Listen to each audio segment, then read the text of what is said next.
crashing so close to the airport has some pilots puzzled as to what could have gone wrong. News 8's Pauline Lee talked to two experienced pilots who fly in and out of that airport regularly and joins us live in the studio with more. Well, the Houston County Airport is mainly used as a refueling stop for private planes traveling all across the country. While some say this airport has its advantages, what it lacks could have serious consequences.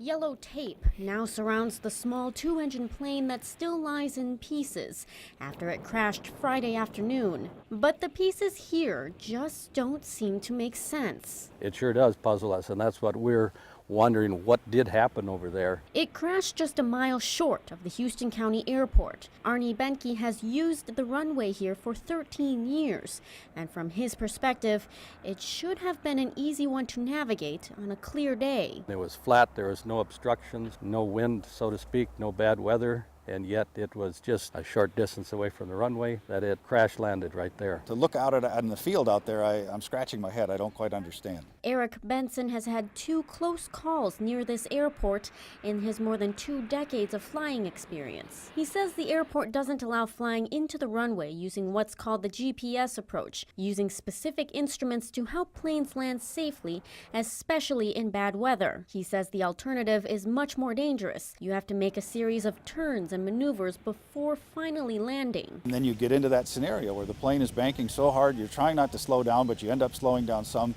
The plane loses wing flowing under the wings, and I've entered a stall in the air and have recovered and went to another airport. Just exactly what happened shortly before this plane crashed is still unknown, but both pilots hope this tragedy can raise awareness among other flyers taking to the sky. As a pilot, everything we live and breathe is safety, safety, safety, safety. And if we can make this airport safer for me, that would be great. More so, safer for the community. N.T.S.B officials are hoping to talk to the lone survivor of this crash for more information. As of right now, there is still no updated report on his condition. The Houston County Sheriff's Department is asking if anyone knows anything about the crash or saw it happen to call the number that you see here on your screen, 507-725-3379. All right, thanks, Pauline. The NTSB says it should take about 5 days before it has an official report.